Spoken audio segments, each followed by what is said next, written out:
Muhammad's wives are called the mothers of believers.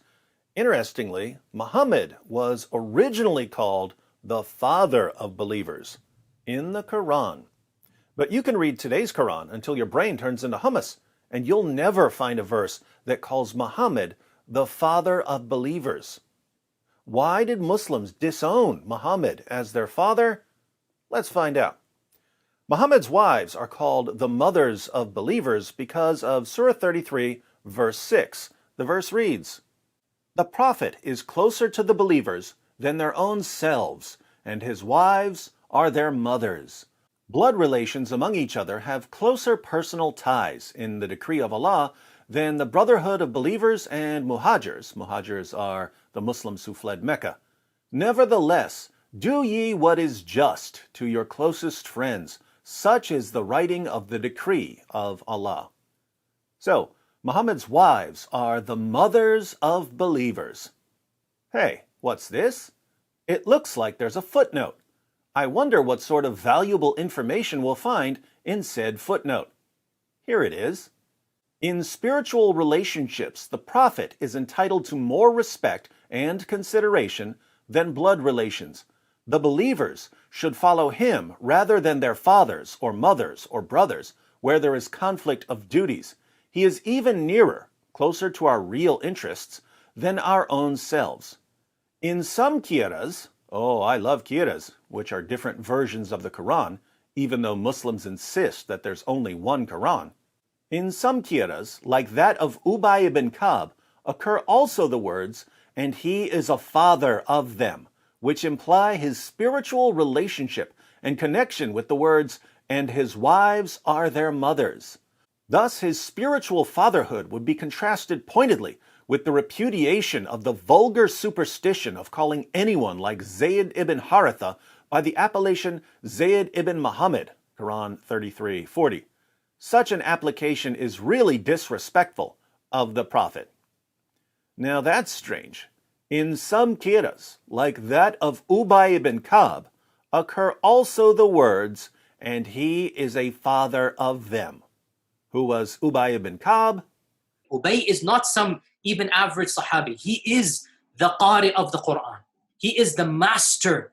So, according to some early versions of the Quran, including the version of the master of the Quran himself, Surah 33, verse 6 should say not only that Muhammad's wives are the mothers of believers, but also that Muhammad is the father of believers.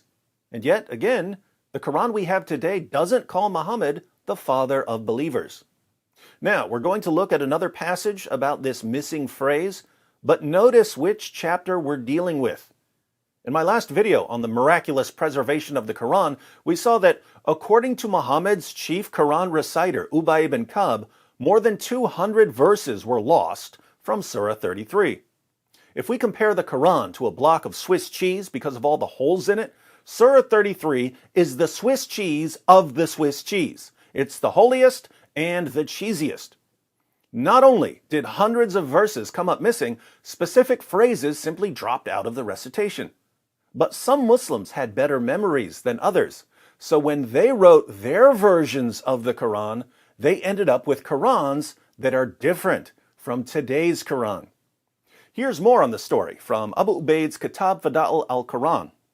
Abdul Ghaffar ibn Daud related to us from Abu Luhaya, from Ali ibn Dinar, from Khalid, that Umar ibn al-Khattab passed by a man who was reading aloud from a codex, "The Prophet is nearer akin to the believers than they are themselves.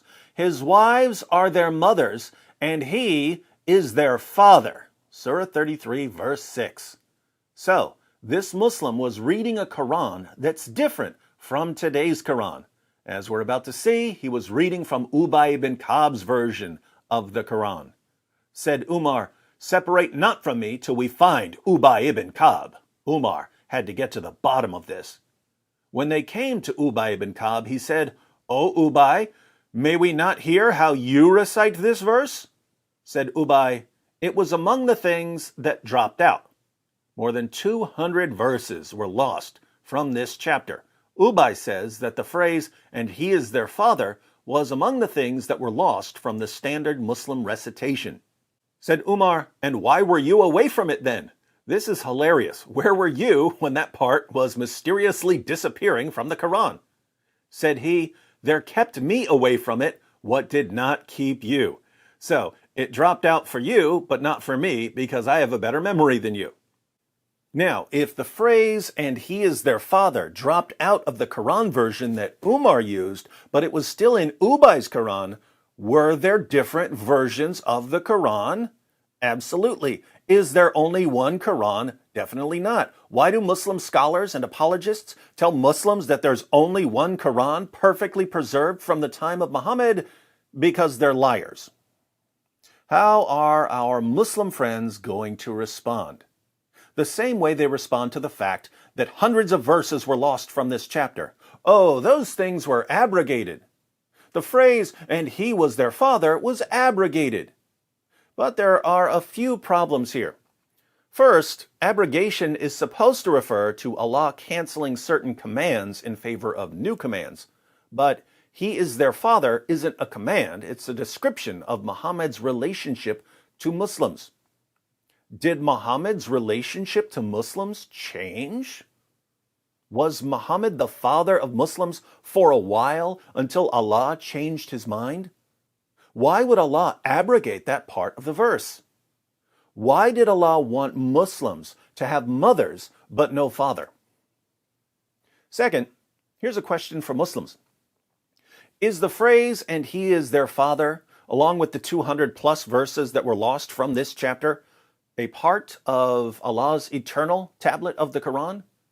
If you say that they aren't in Allah's eternal Quran, then you're saying that hundreds of verses and certain phrases that aren't in Allah's eternal Quran were temporarily added to the earthly Quran, but were eventually removed. If you say that they are in Allah's eternal Quran, then you're saying that the Quran we have today is incomplete. Muhammad is the father of Muslims in Allah's eternal tablet, but he's not the father of Muslims in the Quran Muslims have today. How sad that today's Quran doesn't show Muslims their true relationship to their prophet. Frowny face. Third, notice that the early Muslims were extremely confused about what's supposed to be in the Quran. Umar brings in Ubay ibn Ka'b because he has no idea why Ubay's Quran has different words in it. Ubay has to explain to him that the phrase, "and he is their father," somehow dropped out. Umar and the other Muslims around him don't seem to remember the original version. But if so many Muslims were memorizing the Quran, wouldn't they remember the original wording? And wouldn't they remember when part of it was abrogated? This destroys the Muslim myth that the collective memory of the Muslim community can somehow guarantee the perfect preservation of the Quran. Muslims didn't come close to preserving the Quran accurately until they started writing it down and burning variants, and even then, they didn't do a very good job. So, once again, Muslim sources obliterate a Muslim myth. But instead of getting mad at their scholars and apologists for lying to them, Muslims will get mad at me for exposing the lie. What kind of religion causes people to love lies and hate the truth? A false religion. For more videos proving that the standard Muslim narrative of the Quran has more holes than a Tetley teabag, check out this playlist, which begins with the comedic genius and radiant personalities of David Wood and Nabil Qureshi. This is not a joke, brothers and sisters.